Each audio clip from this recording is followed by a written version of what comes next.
గెలిచినప్పుడు అందరూ తోడుంటారు, ఓడినప్పుడు తోడుండేవాడే మనవాడు. అది ఇక్కడ జగన్మోహన్ రెడ్డికి తెలుసు ఆ విషయం. ఎందుకంటే తను అనుభవించాడు. వాళ్ళ నాన్న అధికారంలో ఉన్నప్పుడు అందరూ దగ్గరకు వచ్చినటువంటి వాళ్ళు తనని కాంగ్రెస్ అధిష్టానం తొక్కేయడం ప్రారంభించాక ఎలా దూరం పెట్టారు అన్నది చూశారు. అలాగే తన వాళ్ళు ఎవరు అన్నటువంటిది ఆ రోజున గమనించారు. అలా గమనించినటువంటి జగన్మోహన్ రెడ్డి ఆ తర్వాత వాళ్ళని హత్తుకున్నారు, ఆప్యాయంగా ముందుకి కదిలి వెళ్ళారు.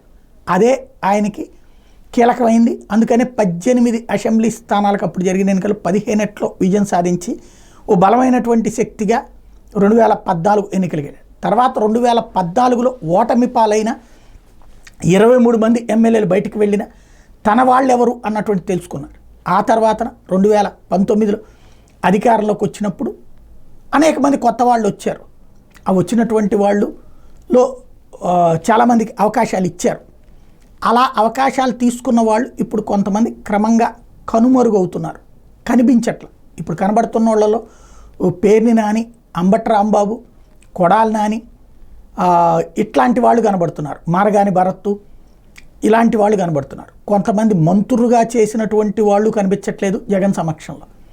అలాగే పార్టీ తరపున నాయకులు కార్యకర్తలకి ఇబ్బందులు అవుతుంటే ఫీల్డ్లోకి వెళ్ళట్లేదు, పట్టించుకోవట్లేదు.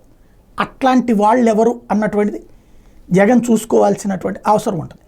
ఖచ్చితంగా కార్యకర్తకి నాయకుడికి చిట్ట చివరి దాకా అండగా ఉండేటటువంటి కార్యకర్తలకి నాయకుడు అండగా ఉండాలి, ఆ నాయకుడికి జగన్ అండగా ఉండాలి.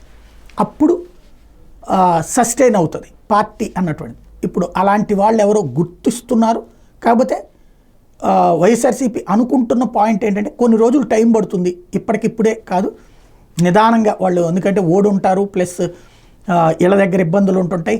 ఇవన్నిటి నుంచి కోలుకోవడానికి కొంచెం టైం పడుతుంది. ఒక ఏడాదిన్నర దాకా చూస్తూ ఉన్నాం. ఇప్పటికిప్పుడే మనం కదిలించడం కూడా కరెక్ట్ కాదని పార్టీ కూడా భావిస్తుంది. బట్ ఎవరు పూర్తిగా ప్రాణం పెట్టుంటారు అన్నది మాత్రం ఇప్పుడు తెలుస్తూ ఉంటుంది.